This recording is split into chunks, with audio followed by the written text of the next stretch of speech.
Welcome back, world, to the one, the only, mystifying Oracle Radio, your GhostMan&Demon Hunter Show. Go ahead, Demon Hunter. Warn the people, Sean. There are clowns everywhere. They're everywhere, Sean. Spooky clowns. Clowns. Freaking hate clowns. Special thanks to all our homes, all our sponsors.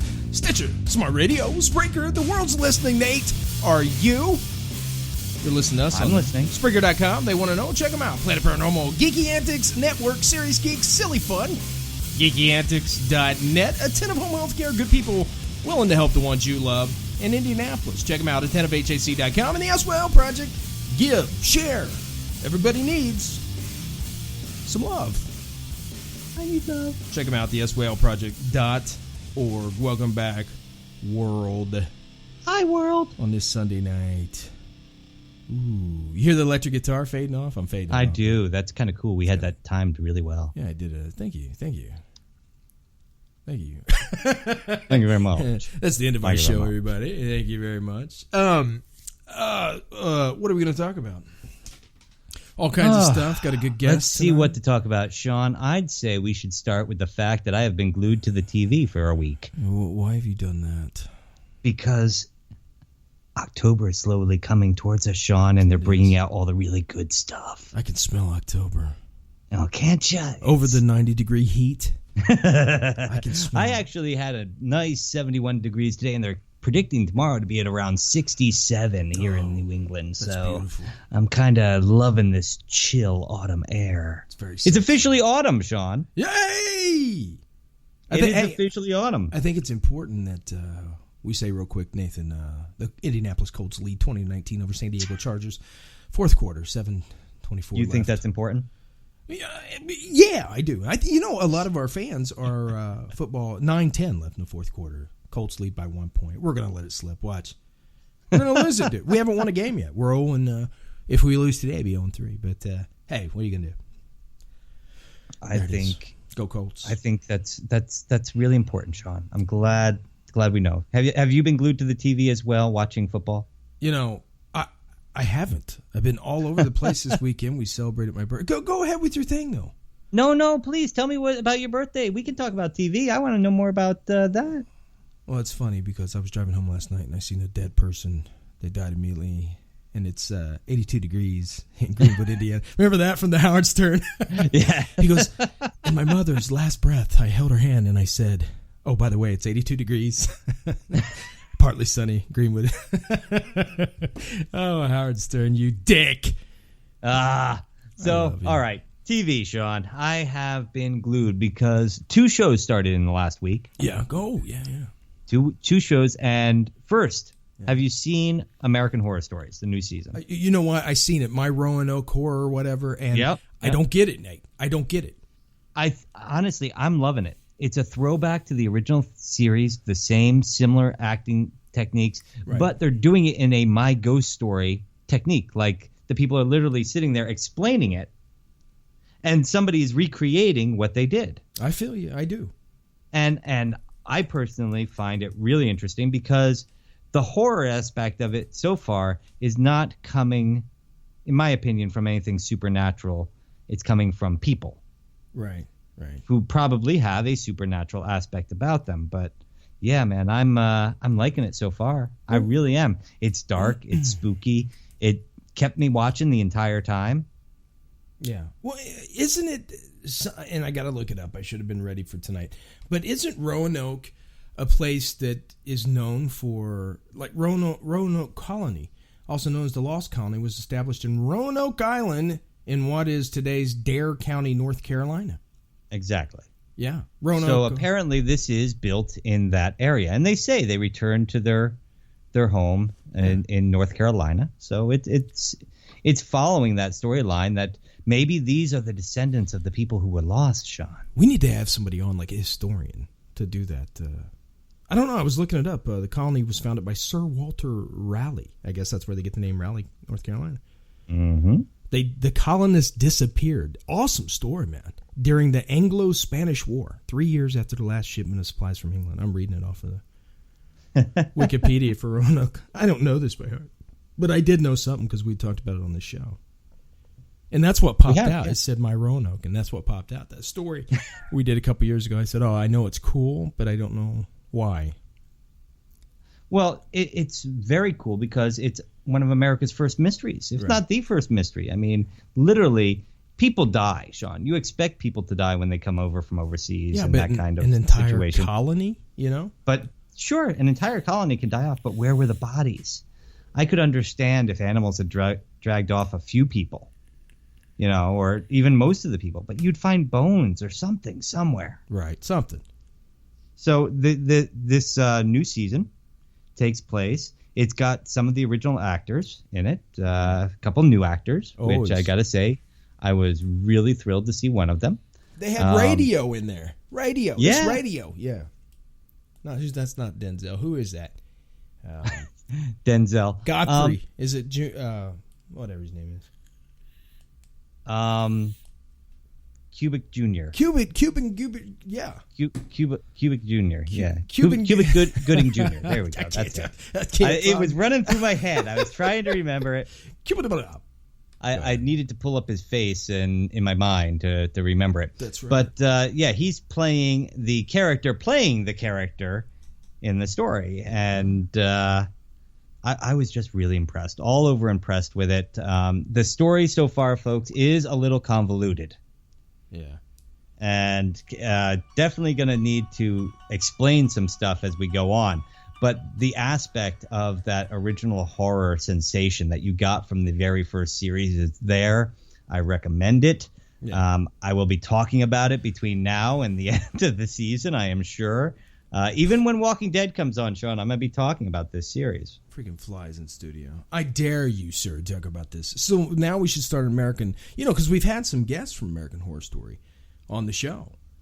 That is true, we have. I forget who they are at the moment. But anyway, hey, man, getting back to the clowns, since you brought them up. How rude.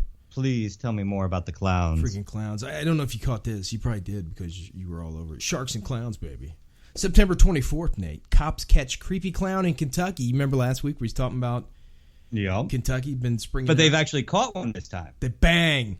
You said it. Cops, they catch a creepy clown in Kentucky. So apparently Mr. Smiley here wasn't fast enough. But anyway, guys, September 24th, 2016, the great creepy clown panic of 2016 may have hit its crescendo, as police in Kentucky have managed to arrest a man allegedly in the midst of frightening an apartment complex.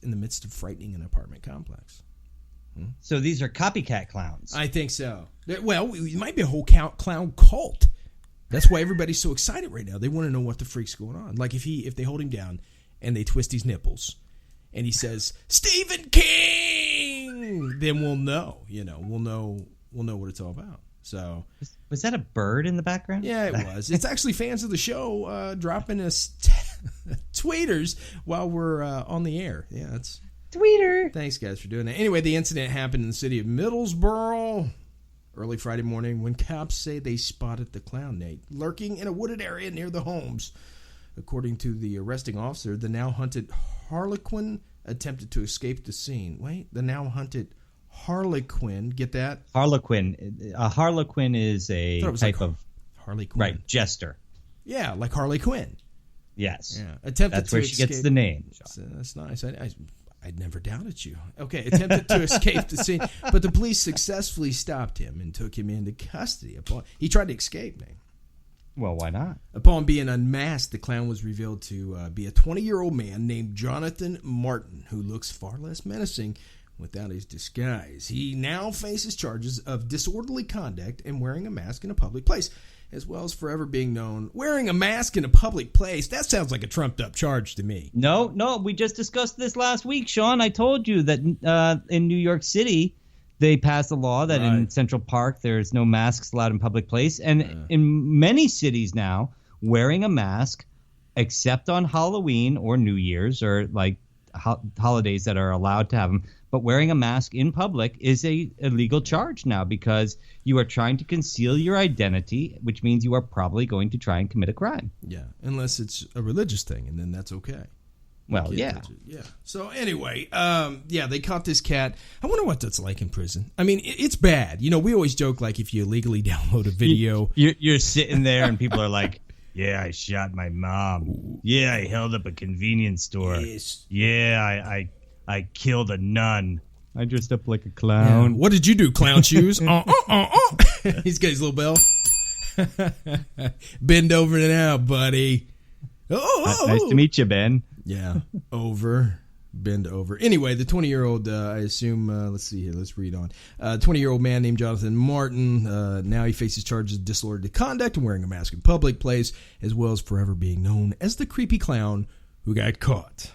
And while Martin is due his day in court, kudos should be given to the courageous cop who found himself forced to chase down a phantom clown and get the job done. Faced with the same scenario, most of us would have run in the other direction. I wouldn't have, sir. I wouldn't have. You know, they should have shot him. They don't scare me. They should have just shot him dead. Then the whole Black Lives Matter thing, and they say, hey, look, we killed a clown. So he was... I'm not making light, but it would be funny. Clown lives don't matter. They don't. You should taser him. We're going to get clown hate mail now. Yeah. I wonder what color clown poop is. Anyway, if you tased him, you'd find out. Nathan, before we forget, man. Ooh. Tonight's guest, he is a Russian/Venezuelan film actor and a stuntman. Best known for his incredible work as the Jinn on WishMaster 1 and 2, Air Force One, and of course the television smash hit Lost. He is a true artist both on and off the screen, and tonight you will hear him right here in the studio. Mr. Andrew Divoff stops by, guys, to chat it up right here at the Mystifying Oracle Radio with your Ghostman and Demon Hunter. Ain't that right, Nathan? Yeah, he's going to be right here. Yes, sir, it is correct. Well, I was checking the that Twitter you were talking about. Yeah, it's Jill. Get Jill. Andrew Hart is in the chat room over here, giving us... Yeah, put your chips down, Andrew. He's in the online gambling thing or something. And yeah, big shout out, Andrew. We love you. I'm going to type that in here just in case I'm in a good mood tonight, Sean. I played poker yesterday. I walked away a winner. Mm-hmm. I'm happy. Did you get $3-4? I actually more than doubled my money, so I was happy. Well, I walked away with 9 whole bucks. But 25 cents. Hey, also this week, Sean, TV. Hey, The Exorcist. Oh my God. Yeah. You watch it? You know, I did see that, man. Are you kidding me? Did you watch it? I went home from work early because I knew it was going to premiere, and I tell you, I had the DVR. I got it all downstairs. I got it all set up because I didn't think I'd be home from work yet. But I got to say that I was pleasantly surprised. Weren't you? I mean, I was pleasantly surprised. In fact, I don't want to give spoilers out on this one, Sean. No, I really don't. I want people to watch it. I don't want to give out spoilers. I will say at the end of the episode, I think it jumped the gun. Yeah. On some of the scarier stuff. And I think there was a little bit too much CGI thrown in at the end. Yeah, I'm feeling you there, man. I'm feeling you. I don't know about But CGI. other than that... The bird thing was, and that's all I'm going to say. That was all CGI. Yeah, well, the bird thing, the rat thing. Mm-hmm. Both a little bit... and the image of something demonic thrown in there towards the end. Yeah. Well, all of it a little bit over the top and too soon. They were building this great story, and I think to try and get people back next week, they threw that in there, and they didn't need to. I think the story itself would have brought everybody back. I think they could have ended with that image with the one priest looking in the mirror, and that would have been enough there. I really liked it when Father Karras, I believe not Father Marin. They kept the names. I believe it was Father Marin, the old priest that he went to see. Right. Yeah. It's the same kind of thing, guys. Exorcist. But Nathan, I do not, and I'm going to go ahead and say this, I do not think that this Exorcist television show is going to be able to go. You might as well come up with a Jaws television series. You cannot remake the classics. I mean, there is room for this. Hoop, hoop, hooray. But just like the Legend of Sleepy Hollow, that is a one-time story. That was a one-time event. I know that Sleepy Hollow came out, the television series. It was cool. Remember, we had just did our hunt for the Headless Horseman. We went there, and then the TV show came out. We were all excited. We watched it, and the first 3 or 4 episodes were amazing. Here he comes. He's looking for his head. They're in the old Dutch chapel and all this stuff. And then it goes nuts. You know, you got witches and people from all over the world coming. The horsemen of the apocalypse, the 4 horsemen. And I think they're going to have to. There's a reason why I would say Blatty, but I think some of the original people are involved in this. But there was a reason why they kept it with 2 good ones, which was our friend Chucky came on. Brad Dourif, he came on. He was, of course, made Exorcist 3, him and George C. Scott. And, of course, the first one was Linda Blair. And that was it. At that point, you dropped the mic. You didn't like number 2, Sean? No, number 2 was... Divoff. Brad didn't even like it. Brad Dourif, our Chucky man.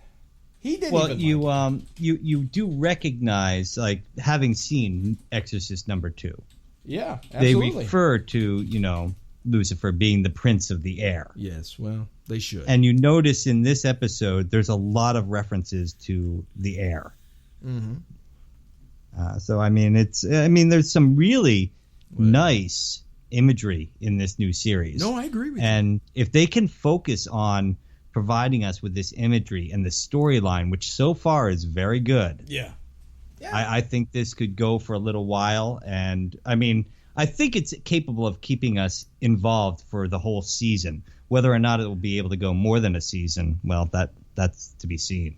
Yeah, I think we're looking at 1, maybe 2 seasons here. And I'm not saying, Nathan, that, we're all for this. You and I love horror. We love this genre. But it is not going to stack up just by name alone. They're going to have to prove they have what it takes. And you have to remember, too, Sean, when you have a genre series, there are followers of that genre, and they follow it. That's right. And that means it falls into a specific group of people. And as you and I both know from television, that's right. You cannot make a show for a specific group of people. No, you can't.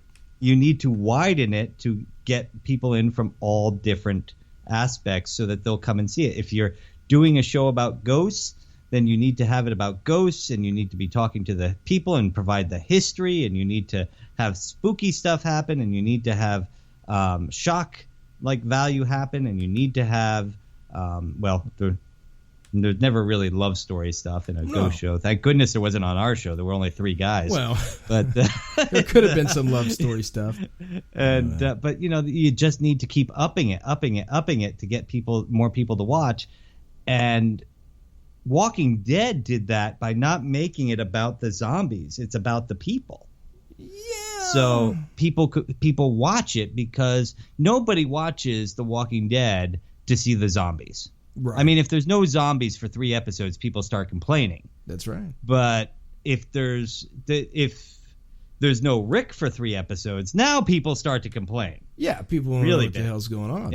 It's about the people, and if this show is able to keep this about the people involved and not about the demon itself, I think they can go farther than if they just make it all about the demon. I don't know. Let's face it, the movies are all about the demon. They're already doing the head thing too much, man.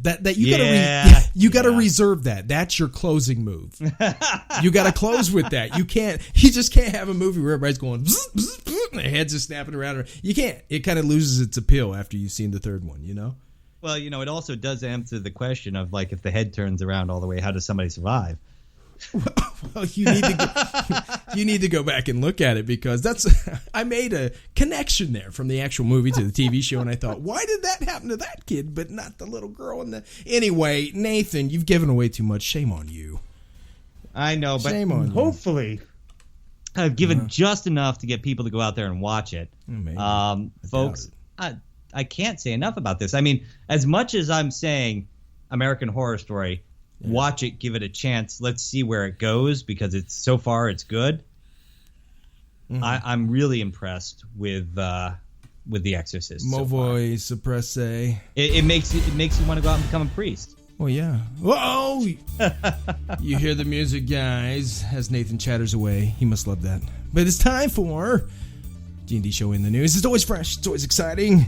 It's fun and entertaining and kooky and sometimes new. And it starts right now.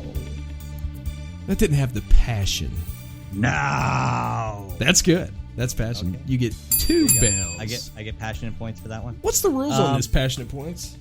Let's talk about the rules. The rules of the GhostMan&Demon Hunter Show in the news. That's weird news, folks, that Sean and I pick right out of the papers because we like the titles. Yeah. We haven't read them yet, so we make a lot of mistakes. Every time we make a mistake, you take a drink. That's why it's called the G&D drinking game. Of course, if you're listening to us while driving in your car, we ask do not play the G&D drinking game because we will not come and bail you out. No. If of course, you have something important to do this evening, while playing the G&D drinking game, please listen responsibly. Right. You can name drop us, folks. In a case there could be a fan of our show that is at the police department, they could give you a break, Nathan. They could. They could. Hand out our business card. Give them our link. Mm-hmm. So, Sean, passenger buys terrifying doll. Oh. Its own seat on 2 separate flights. That's not funny. A creeped out woman spots it both times. That's not funny, man. I know how you love creepy dolls, Sean. Oh, man, that's scary, dude. Sarah Novak took social media complaining about being sat next to a terrifying baby doll, which reportedly had its own ticket. Damn you, Sarah. Hey, she did not.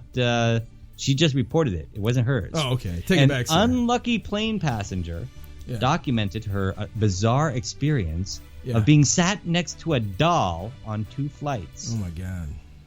Let me read you one of her tweets here, Sean. I wish you would. I got it right here.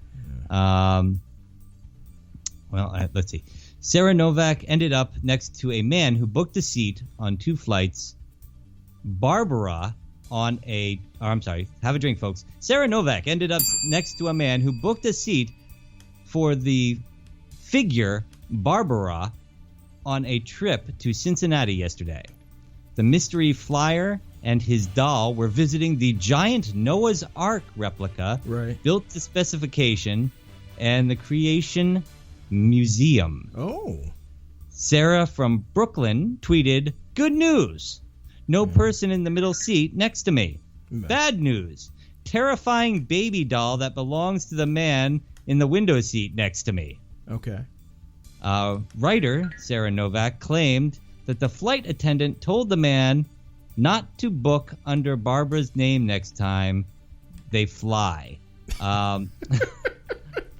Apparently, the Mail Online reports it understands that the ticket was bought under the doll's name using fake passport details. Dude, you're the man. And went unchallenged until the airline staff noticed. Ms. Novak shared the first picture of the doll before departing the plane on a 2-hour stopover. Oh my God! So that came to us from the Mirror News in across the pond, Sean. Mm-hmm. I know how that would have made you. Could you imagine, Sean, if you wound up sitting next to a spooky doll on an airplane flight? It would die.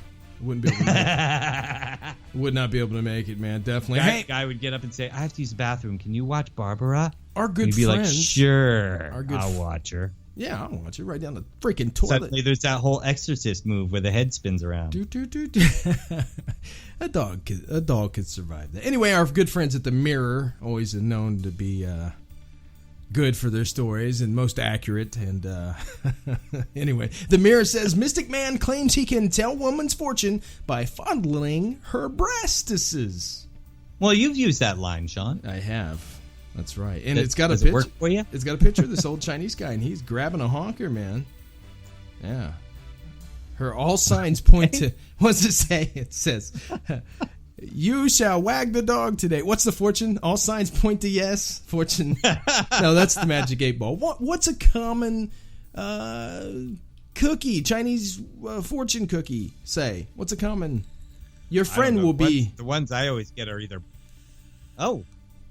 The ones I always get are either blank or say something like. Yeah. You don't have any future. Yeah, beautiful boobies was the one she got, apparently. Anyway, humans have invented some pretty wacky ways of predicting the future, Nate, over the centuries. But this man, Shadow Nation, might just have found the strangest. Kudos, sir, kudos. Humans have invented some pretty wacky ways, right, over the years, as we just said. But this guy found the strangest way of doing things, right? He apparently posted from China a video showing that an elderly man trying to tell a woman's fortune by cupping her breast as she looks on, baffled.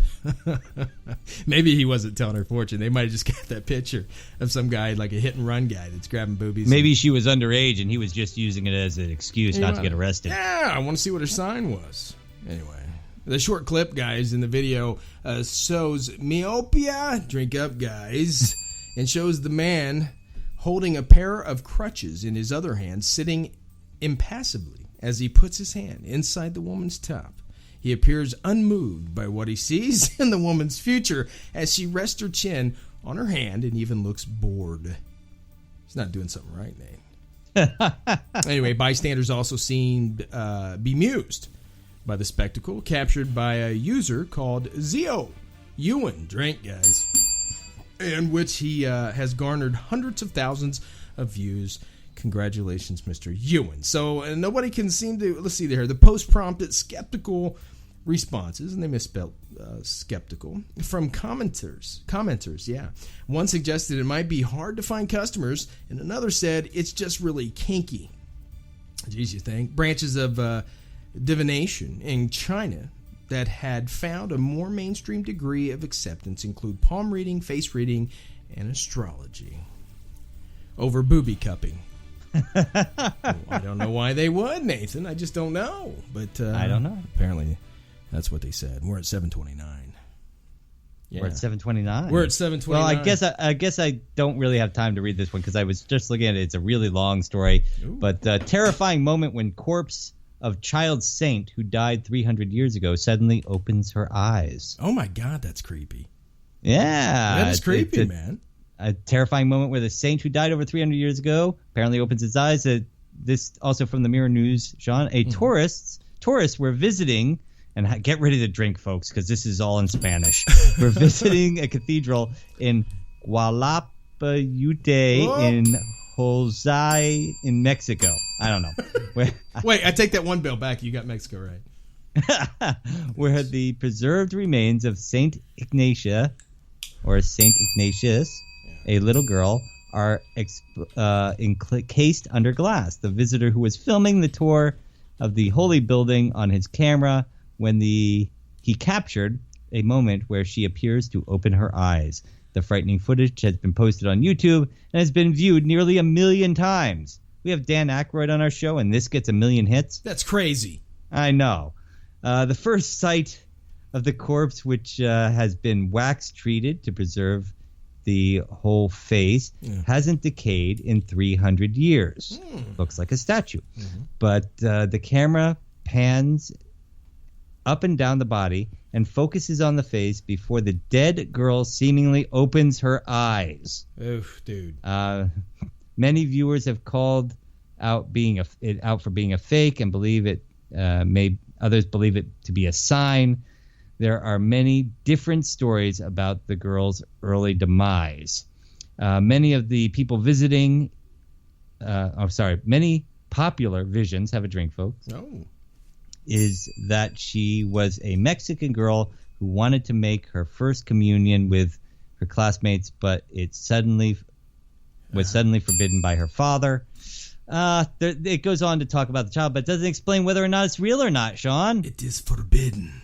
It's forbidden. You cannot go to first communion. This is forbidden.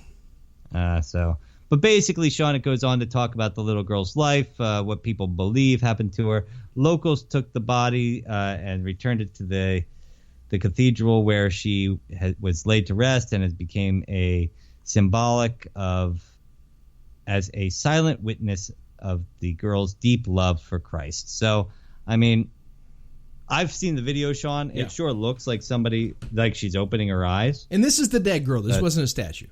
No, it's a dead girl. They've encased the body in wax because a saint shouldn't decay, apparently. Right. For Is some it the little reason. girl in the dress and the ribbons and all that? Yeah. Okay. I've seen that, yeah.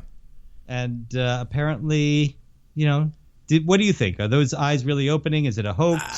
I think it was the way of the camera, Nate. I think is it a trick of the light? I think it is. And I think because if you see the picture, it's taken from a different kind of angle, and you see the crease of the eye open a little. And those eyes should have been sunk in by now anyway. There should be nothing there.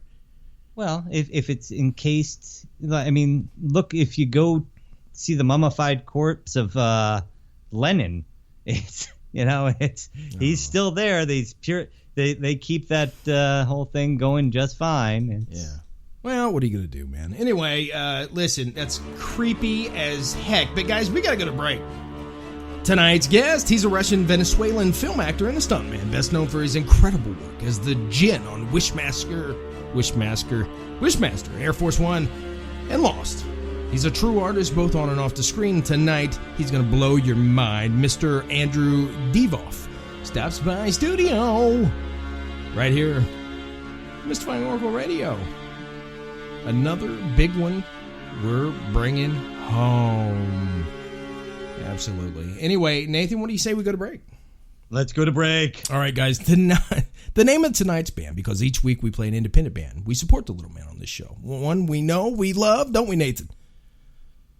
You keep telling me we're going to break. I keep muting myself. Okay, yeah, go I love ahead. them. Of course I love them. What are you talking about? Name of tonight's band, guys, is called Halloween Head. Yes, you're welcome, world. Name of the song is Carol. Nathan?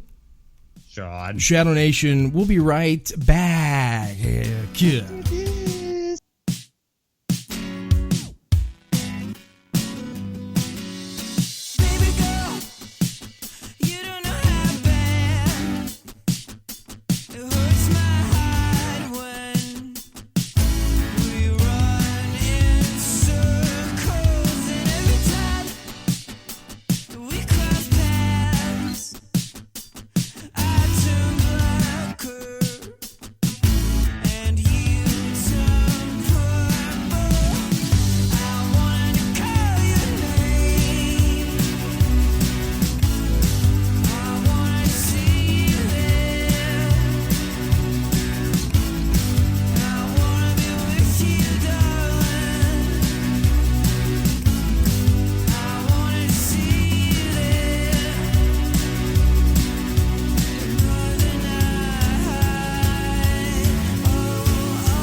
Hi, this is David Harbour from Netflix's Stranger Things, and you are listening to the Ghostman and Demon Hunter Show.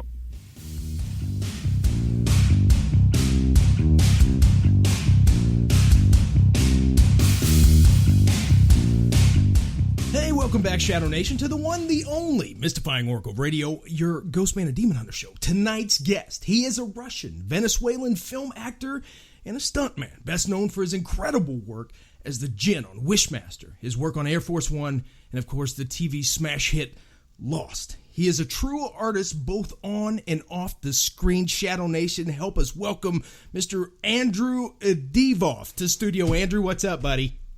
Hey guys, how you doing? Can you hear me? Yeah, can you hear us? Yeah. Yeah. I got a strange thing happening with my phone. Sorry, kids. Jeez. The speaker goes in and out, so unless I use the speaker, I can't talk to anybody. But at any rate, come Monday, I'll be taking care of that. But how are you guys doing? Man, we're doing great, and it's a great honor to have you on tonight, Andrew. I'm honored to be on your show. It's funny, Andrew. Just like a week ago, Sean was saying, I wish we could get Andrew on the show. And here you are. Of course, now he acts like he has no soul, so we're really worried. But well, he's got two more wishes. Oh, okay. So, I will take his soul, but before the end of the world comes around, he's got a couple more wishes. Well, somehow, Andrew, this interview is going to flip for the worst, and my ass is gone. You're going to kill me. So somehow that, but that's the most incredible work you've done. Of course, everybody knows about that. I've done my research on you for years. I've stalked you, sir. But yeah, I know. But, a lot of people don't know you off the screen. They know your amazing stuff you've done on the screen, and you're so humble, and you're a beautiful person. You're an artist. Thank you. Talk about your art, what you're into, your passion. Yeah. So I've been sort of dabbling ever since I was a kid. Both my parents were artists. My mother more of a watercolorist, and my father more into the oils, some watercolor, and so I guess you could say that some of the DNA rubbed off of me. But yes, indeed, I sculpt. I love to paint in oils, and I have, as a matter of fact, I have sculpted my homage to the Djinn, something I call the Djinn ring. Oh my God! And it is about 2 ounces of silver, and it's sculpted all around 360, and it's the head of the Djinn, and I wear it on my finger, and so that took me about 200 hours to sculpt. But among other things, I am involved in what seems to be a never-ending home remodeling project, where I'm actually including a lot of woodwork that I do, and sort of distressing it, making it more rustic, and highlighting sort of Native American symbolism. So as I do live in the Southwest, I like to sort of reflected in my home, in the place that I am. And so I'm hoping that after, this has been about a year of solid just being here doing this, I'm hoping that once I finish it and I'm able to get back on the road and work, I know that first time back home is going to be special. It just is, because it'll, as I say, my home will reflect me, and I'll feel, almost like I'm being embraced coming home after what usually, work, as glamorous as it can be, it tends to be rigorous. Now, Andrew, Nathan, did you have a question on that? I was just listening to him about the art, and I can't tell you how much respect I have for artists, because I have no ability to do art myself. Yeah. I'm a fan of realism. I doubt that. Everybody has ability. It's just a matter of bringing it out, and I think in the right way, and starting off, of course.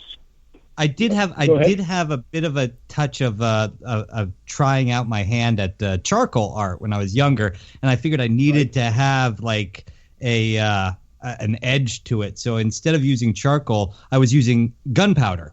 But of course, then one person lit up a cigarette inside my studio, and the whole thing blew up in my face. So it was. Oh my goodness! Well, we're gonna have to move you into a less volatile medium here. Apparently, yes. You're not supposed to paint. Maybe we got to get you back to the chalk. But chalk is a wonderful medium, and a very. It's amazing the shades, the sort of the different textures you can get out of one piece of chalk. Andrew, Well, I actually do like doing cubist and abstract art because when other people don't get it, I can just say it was my image. It was what I was trying to go for. There you go. You know, and the truer words were never said. Art is in the eye of the beholder, no question. That's it. I got into self-portraits. I was really big in that in art school. I was big in that in high school. You know, when you would take your own picture, and then they would make you graph it off, and you'd do piece by piece. Right. I got really into that, man. I loved it. I poured myself into that. And by the way, some of our fans, probably about 30,000 worth, they're asking for you to post a pic on our Facebook page, the GhostMan&Demon Hunter Facebook page, of the ring you've made, or the bust. You bet. They got to have it. They're like, we got to see this thing. And no, absolutely. I'm happy to do that. I'll do that, and I'll post I did a study of something I'm calling the Jin's Chalice. And it'll be a mixed medium piece. It's going to be, it'll essentially be the Jin's hand, and you'll be able to place that on a table. It'll stand there. The hand will be upright, and it'll be holding a ruby chalice from which you can drink. And literally, you'll lift the glass out of the Jin's hand, take a drink from it, and put it back in his hand. And so that the sculpting the hand is not a problem, right. But I do need to learn how to blow glass. And I understand I'm doing my research now because hopefully at the end of this remodel thing, I'll have some time to go. Sort of some me time, and what I'd really like to do is go and learn how to blow glass. Well, you know, so I'm if any of your fans have any pointers, places or towns or people, and can point me in their direction, I'd appreciate it. Andrew, you got to come to Indiana, brother. Where I'm at, they have Brown County, Indiana, and I think it's the glass blowing capital of the world. And it has a bunch of little shops, and people go down there in the fall, and the leaves and the covered bridges.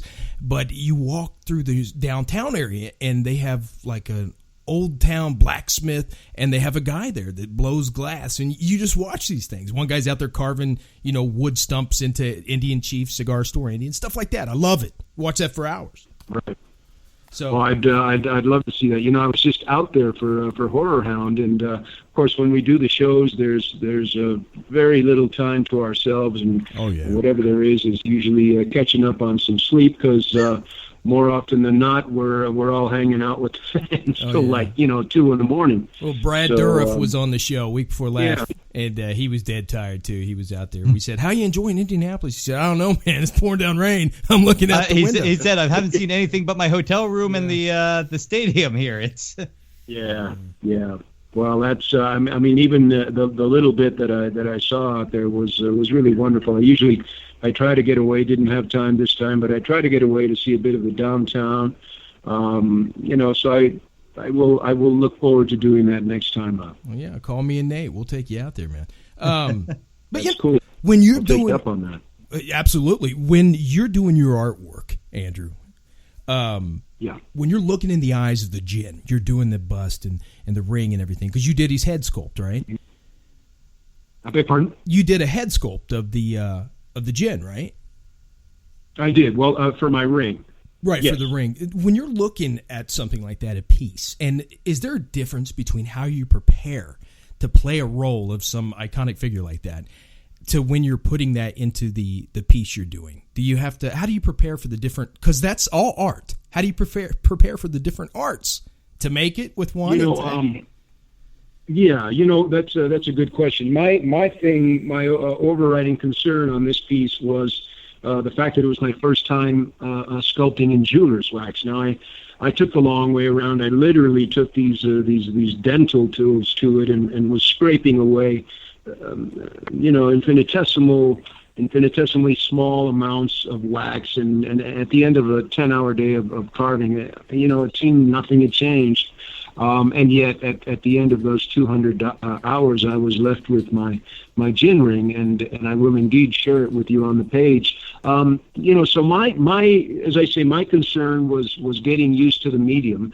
Once I had gotten used to the medium, of course, I was a friend of mine who he and his wife have a jewelry shop up here. They told me I brought it in, and on a whim, I said, can you guys point me in the direction of somebody who can cast this for me. And they looked at it and they said, this is wonderful, beautiful, very detailed work. But did you know? Because they saw me, I was in the midst of sort of clearing out the hole for the finger, essentially in the ring. It was one block of wax. And they said, first of all, they make blanks. And I said, what do you mean blanks? They said, well, I mean, a piece of wax that already comes with a hole in it. And I said, okay. And then they said, and by the way, you can take a Dremel to jeweler's wax. I said, what? So apparently you can take a Dremel to jeweler's wax without melting it. And that probably would have shaved a good 100 hours at least off the process. I was going to say that's 50 to 100 hours there, yeah. Yeah, you know what? But it was a learning process, and so now I've gotten a little beyond that. The one thing that I wanted. So we know that art is in the eye of the beholder, and in the case of this particular ring, I did want people who were familiar with my work in the WishMaster to sort of look at the ring and get an eerie feeling. And there's one of the things that I did when I sculpted the Jin's eyes is I brought them more to a point, so that in fact the eyes are more conical than they are spherical, and so what that does is regardless of, so you can set the ring down on a mantle or on a table, and you yourself can move 2 feet to the right and 2 feet to the left, and you'd swear that thing is still staring you right in the eyes. That's one of those. That's all. Yeah, that was kind of a cool little thing I wanted to make sure it would kind of give people the creeps. Yeah. Well, I just thought it might be kind of funky preparing for that, because the Wishmaster, the Jinn, is you. I'm sorry. That's it. Yeah. Wishmaster 3, forget about all that. 1 and 2, the Wishmaster. Everybody knows the boogeyman is you. I have a lot of love for it, and for Peter Atkins and Robert Kurtzman, of course. Oh, yeah. And just the whole process, both 1 and 2, and Jack Shoulder as well, because they honestly loved the monster. You could tell that they loved the monster. And they wanted to play with the fans. They wanted to. It really is a give and take with the fans. It can't be a matter of putting something out and for fans that you've built up and then say, here, take this. That's not the way that works. Well, I thought with your art. So, go ahead. I'm sorry, Andrew. No. I feel not possessive of the thing. I mean,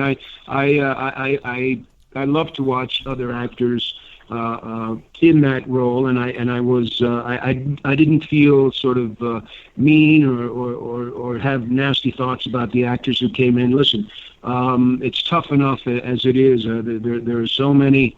I mean, we are literally walking against 100-mile-an-hour wind every day we're out there working. Yeah. So I mean, just to get a job is already a big feather in the cap. So I tend not to want to sort of just throw dead roses in anybody's road. It's not my style. Sure. So, but having said that, I can tell you that the Wishmaster, that Nathaniel Demarest and the Jinn they changed my life doing that, and are 2 of my favorite characters, because as we know, the Jinn and Demarest are 2 different characters. I mean, there's no way around it. Yeah. Well, I absolutely agree, Nathan. You were a huge fan, Nate, of the Wishmaster series, right?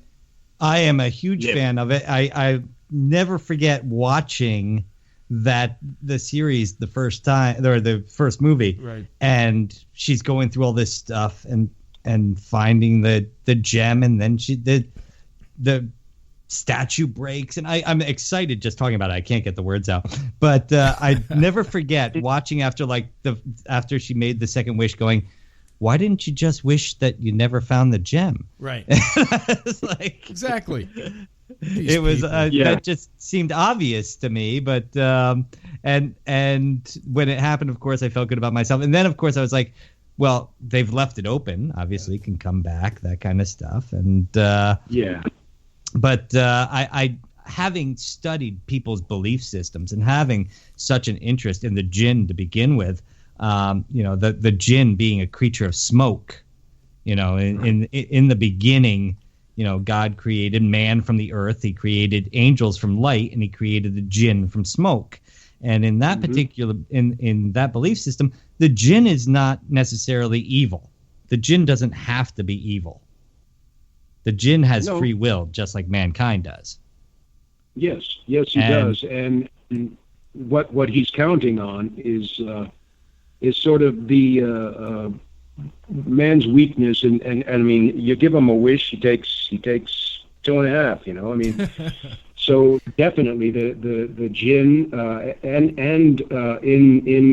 in Persian mythology, the jinn really was about playing on sort of on the worst habits of mankind. I mean, and it wasn't too hard. You didn't have to go too far to find examples of that. So really, I mean, he's seen as a trickster. But you know, it really goes back to that to the aphorism, which is be careful what you wish for. Right. Well, yeah, because somebody sits there saying, you know, I want to be a performer and I want to make lots of money and I want people to love watching me perform, and you know, I just want to have, you know, the perfect life and have all the sex I want, and all that person wakes up as a stripper or a monkey or something. Yeah. Organ grinder. Well, you know, see, there you go. This is the wonderful thing about the WishMaster series, is that it allows these forums to come up on, you know, on what would be the wishes that you might hear the jinn say.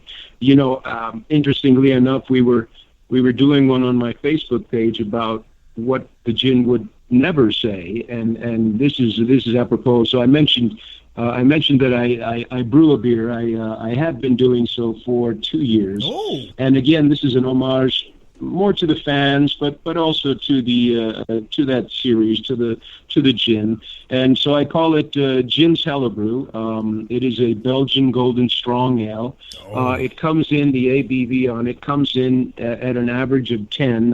I've brewed up about 6 batches so far, and so it's a Belgian Golden Strong spiced with habanero peppers and Persian lime. Oh. Persian lime, of course, as a doff of the cap to the gin. Right. And so I one of the things that I was pouring recently at my local Brewfest, the Lake Arrowhead Brewfest, which happens second Saturday in August, and my goal this year was to raise. We started out with a goal of $500 for one scholarship, and I kept thinking about that and believing that I could do better. And so I said, no, here's the goal. We're going to raise 2 $500 scholarships, one for a boy, one for a girl, so that they may pursue their dreams in performing arts. And then I didn't feel like that was pushing the envelope enough. So I got together with my Facebook fans, and I twisted their arms, and boy, they're the best fans in the world. I got to tell you, the night before, really 2 nights before that Saturday, I pushed them to buy my rings and buy my T-shirts and buy my pictures and the prints. And before I ever poured the first glass of beer on that Saturday morning, I had raised $993. Nice. And so, long story short, we have 2 scholarships at $1,000 apiece for one boy and one girl from my local high school. Very cool. One of the things that I said you would never hear the jinn say is, "Oh wow, that's way too hot."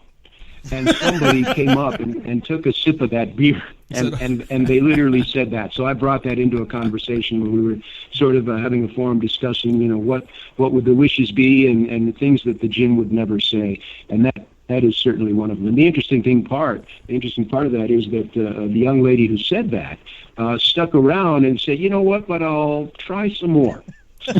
Once the throat goes numb, it gets easy. Really, it was cool. It was cool to see. She came around. Well, you know, it's kind of a beer show here. We've been on for 10 years. We do monsters, horror, paranormal, everything Spookfest on this show. Mm-hmm. And, we raise money for a lot of good causes. We support the SYL Project, stuff like that. And we also do a beer of the week, or we try to.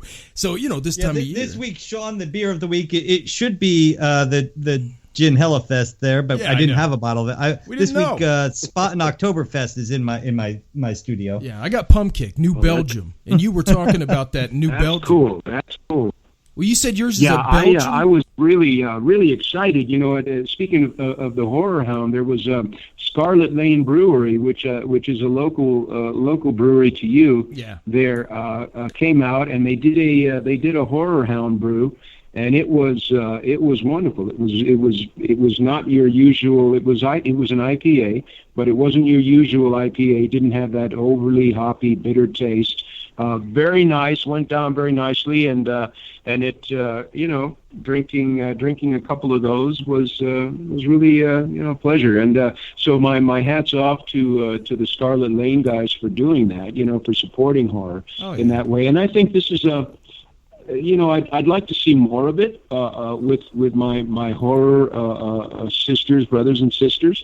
Because there's nothing now. Of course, depending. I mean, if they're cool with drinking, some of them, of course, do not. But that's what non-alcoholic beer is about, I suppose. So but the coolest thing was to be able to provide something that sort of you watch people's faces. They have to think about it. The brain hooks up with the tongue, with the taste buds, and you can see the gears moving. And then, by the way, they give me $10 to put into the charity, into the kitty, and everybody's happy. You talk about a win-win, and so it's one thing to ask for a donation and to say that this is a righteous cause because.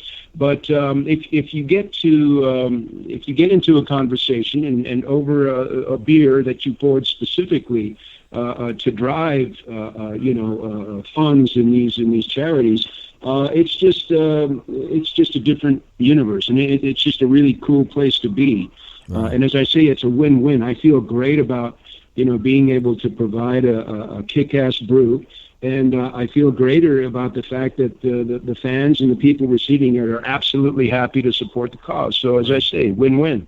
How do you mellow, Andrew? How do you mellow? I'm sorry, Nate. How do you mellow out the pepper, the burn there? Is it? It can't be real hoppy if it's a Belgian.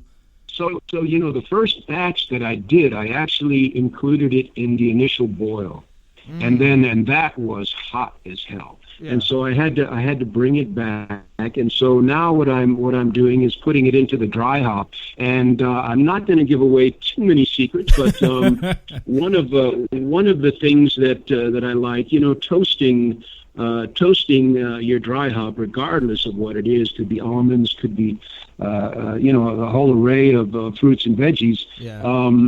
Toasting it it sears that flavor into the fruit itself, and then releases it into the once it is in the dry hop, releases it into the beer, into the alcohol. And the beauty of this beer, and I wish I could have sent you one out. I'm not at that point yet. Right. But I'm working on getting being a brewery. Have the paperwork. It's in the works right now. But I would love you to be sitting there drinking when we could talk about it. But the time will come. The time will come, and I think the beauty of this beer is as it, we love to think of our beers. You got to have it ice cold, and you swig it down, and it's gone. Then you have another ice cold beer. Right. The beauty about the Gins Hellebrew is that you drink it in a goblet, and the reason for that being that your hand is literally going to warm up the beer and going to bring the esters to the fore, so that you can taste all the different little subtle hints of flavors that change as the temperature of the beer changes. And so even what you might normally consider a warm beer is still tasty. And I don't know, for one weird reason, it still tastes cold, if that makes sense to you. Yeah, well, it's interesting because just last week I went to a wine tasting, and the gentleman who was providing the information for the wine tasting had made a comment to the fact that people who drink beer and white wine always want these things to be cold, and all the flavor comes out when it's warm. And it doesn't have to be hot, doesn't have to be like more than room temperature, but when it's at a good low warmth, the flavors pop in your mouth. Yeah, I think you probably start off at about 42, And then you get to about 55, between 55 and maybe even pushing 60, and now you're really starting to get those flavors, those esters are coming out, and you're saying, what in the heck is that? And it's interesting that it's almost like frequencies. We hear, and certain animals hear different frequencies. Well, our taste buds sort of go along on a parallel. They will taste different things depending on their temperature. The optimal temperature for that particular thing. So I mean, this is the really wonderful part of the Trappist monks over in the old country, Belgium, the Netherlands, who have been brewing beer for hundreds, if not thousands, years. And all of these little tricks and secrets have come back. And the beautiful thing to see is that now they're coming back over here and they're saying, wait, whoa, hold on. We would like to buy a piece of that. Right. And this is wonderful. This is really, for instance, Divoff, which is one of my favorite Belgian beers, and that's about an 8.9 ABV. Just a wonderful, rich thickness to it, beautiful head. Also drunk in a goblet. They just put a lot of money into Firestone Walker, and that, boy, if that doesn't make you just want to. I mean, it makes me proud when I hear that. I mean, the old world is coming back and and revisiting and saying, you know what?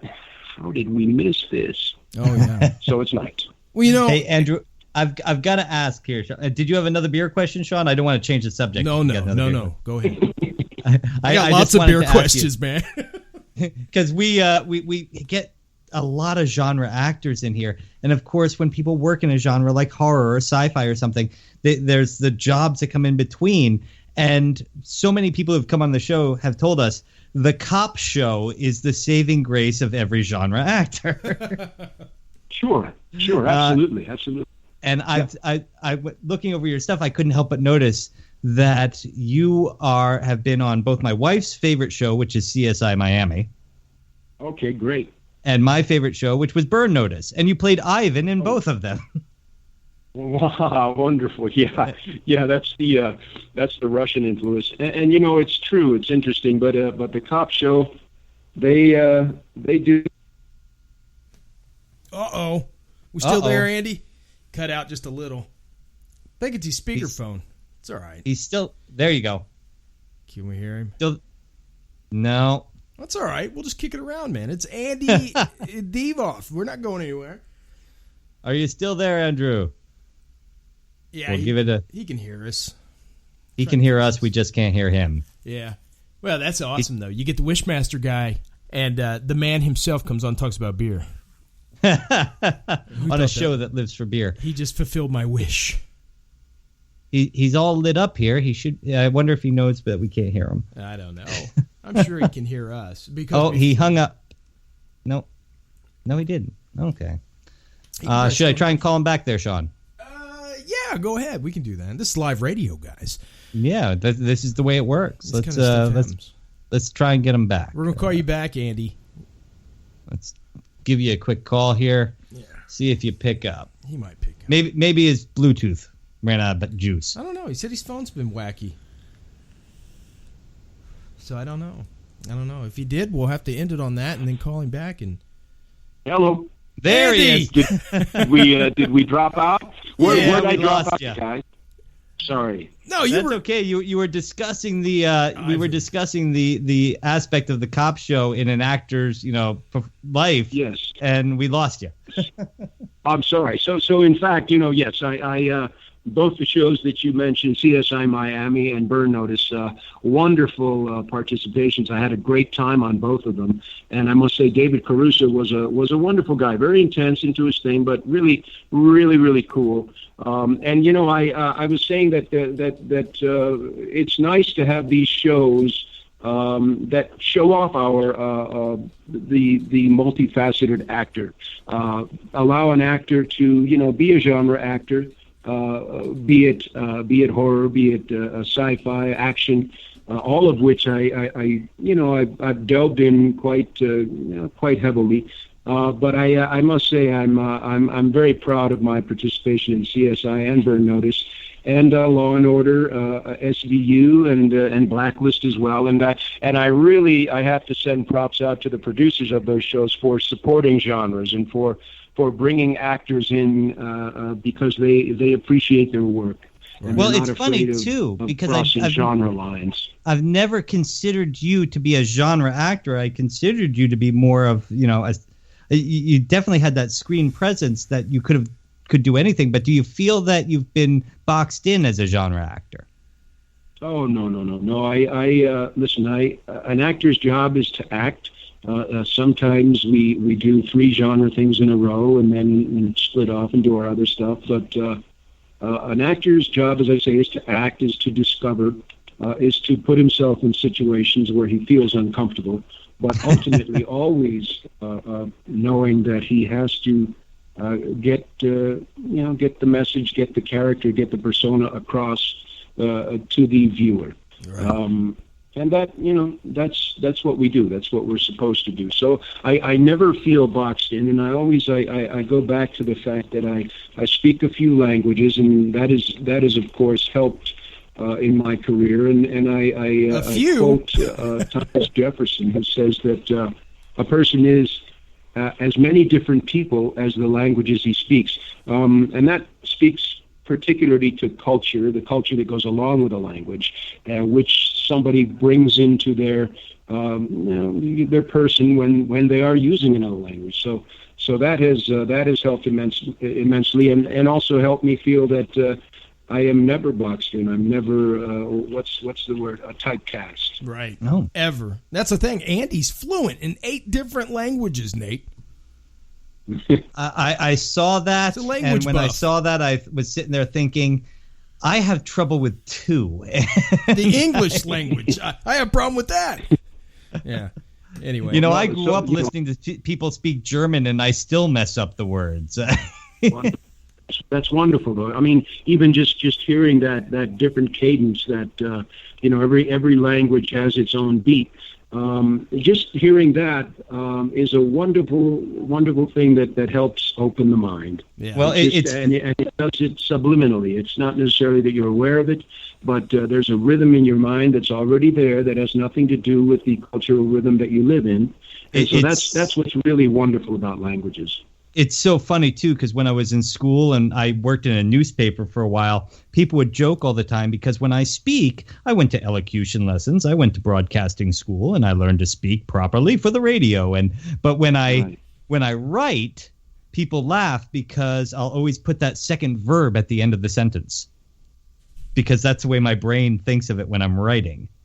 And that's the way it's done in German. So it's like I'll literally... People will laugh because you'll see me write a line that says something like, throw the horse over the fence some hay. Right. Yeah, I get it. No.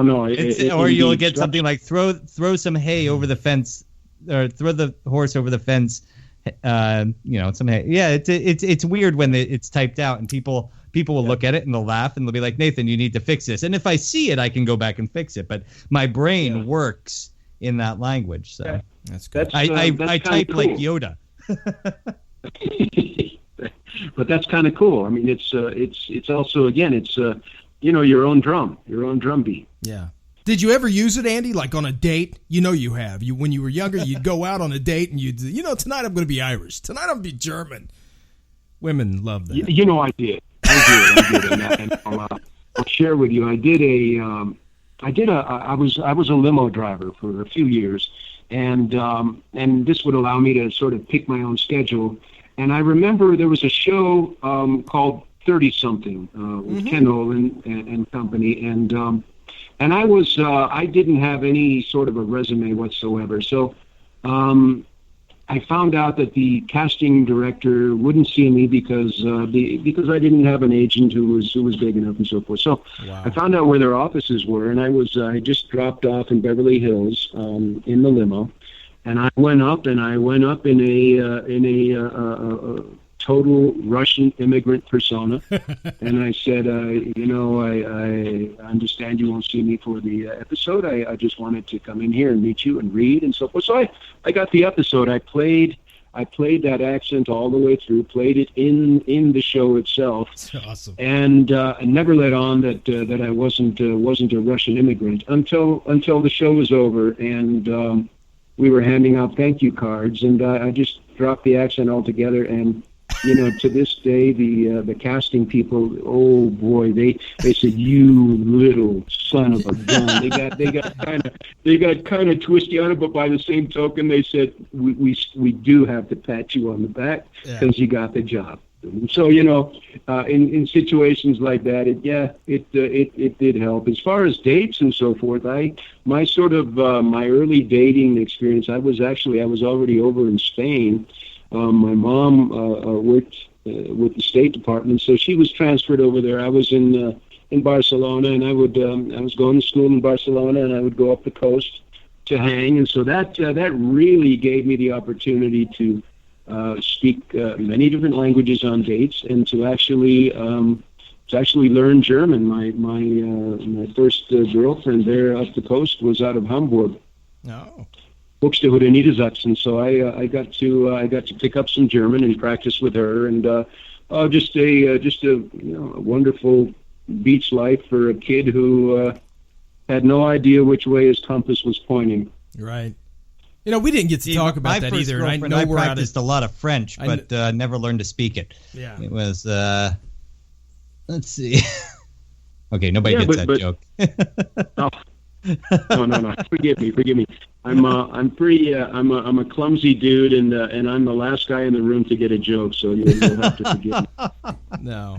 No. But Andrew, I know we kept you over, brother. And what's next for the big man? What's next for Andrew? Well, you know what? I'll tell you something. I'm dying to go over to Ireland and get my Irish passport. I was born in Venezuela. Yeah. And even though a lot of the, for instance, I think it's Internet Movie Database has me listed as a Venezuelan actor, who, I don't chafe at that. I do, however. So my mom was American, of Irish heritage, and my father was straight Russian heritage, old noble Russian family, and sort of emigrated to Venezuela to work in the oil fields, and because that's what was happening then and there. Right. But I'm very proud to be an American. I was born in Venezuela, but I just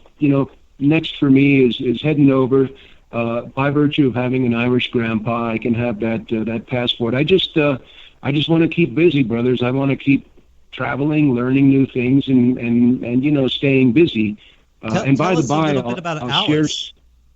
I beg pardon? Tell us a little bit about Alice.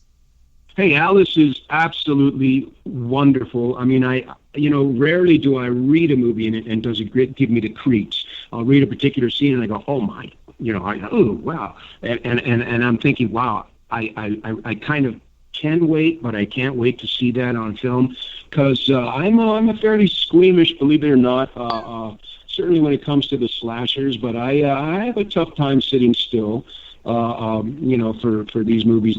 This is wonderful. It stars Darby Ann Walker, Nina Simashko. I got to work with them. We sort of do the prologue, if you will, to the film. And it was absolutely wonderful. Produced by Malik Akkad of Halloween fame, and directed by Michael Kehoe.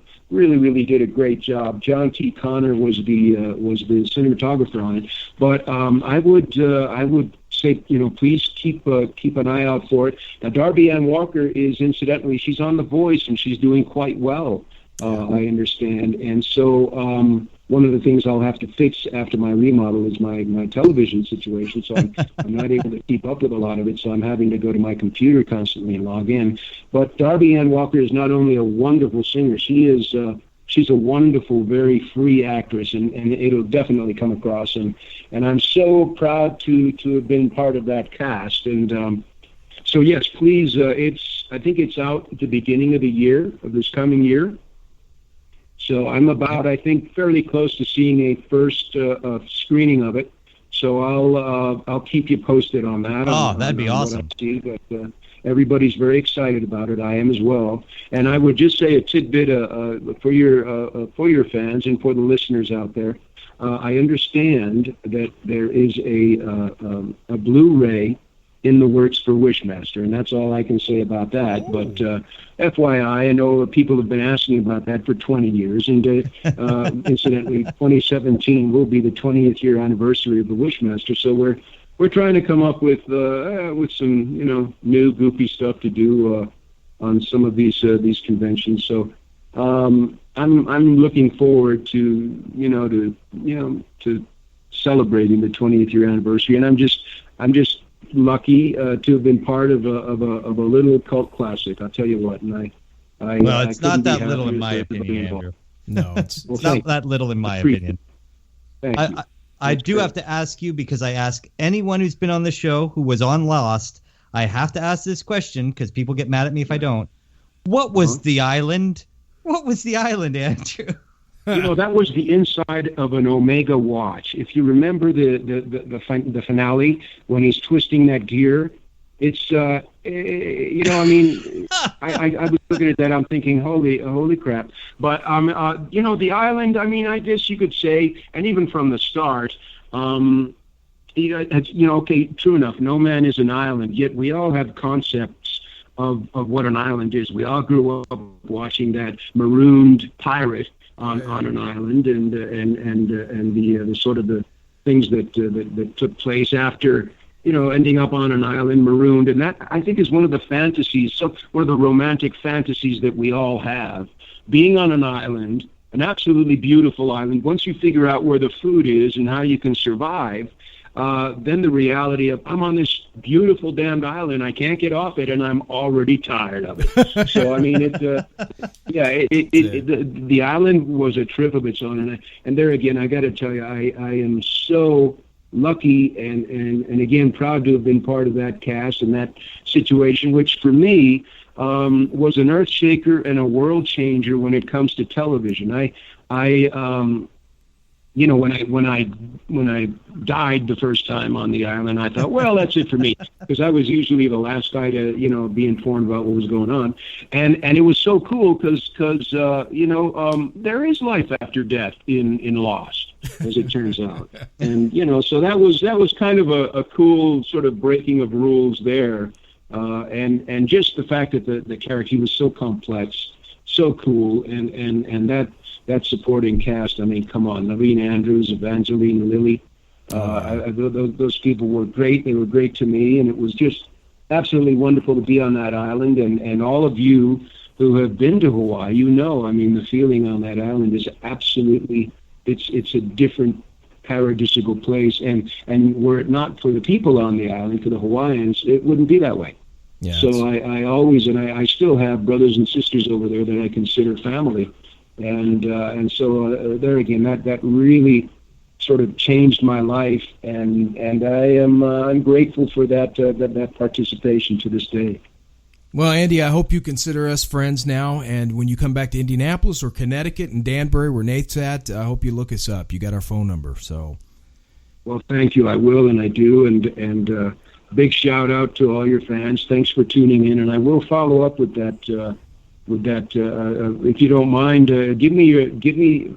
I know that I'm hooked up to your page. Here's the easiest way to get to the GhostMan and Demon Hunter Facebook page. Okay. You go to ghostanddemon.com. That's www.ghostanddemon.com. And at the top of the page, there's a link that says Join the Shadow Nation. And if you click on that, you will come to our Facebook page, and you can post it right there. Or I'll just send you a Facebook friend request. I will do so. I'm going to get busy with that tonight. And thank you very much, because now I don't have to say that to everybody later. Yeah. No, that's very cool. That's very cool. I appreciate it. Thank you guys so much for your time. And, Andy, could you stay on the line? To the fans listening. You bet. Enjoy the rest of your Sunday night. You bet. Andy, can you stay on the line for just 1 minute while we close out the show? Because we'd love to talk to you for 1 minute when we're done. Sure. All right, guys. Awesome. Let's say to pay the bills, Nathan. It's time to pay the bills. I'm sorry I talked over you there, Sean. Oh, that's okay. I'm used to it. Anyway, 10 years, you should be used to it by now. Yeah, I am. The WishMaster guys, Andrew Divoff himself. Wow. Special thanks to all our homes, all our sponsors, Stitcher Smart Radio, Planet Paranormal Smart Radio, Spreaker, the world's listening. How about you? Check them out, Spreaker.com. Geeky Antics Network, Serious Geeks, Silly Fun, GeekyAntics.net, a 10 of Home Healthcare, a 10 of HHC.com, and the ASYL Project. Give, share. Everybody needs the love. Check them out at the ASYLproject.org. From the haunted back roads of America, this has been another exclusive G&D Show interview. Don't go changing America. You know we won't. Demon Hunter. Because we love you. Absolutely. Ooh, it's spooky night, guys.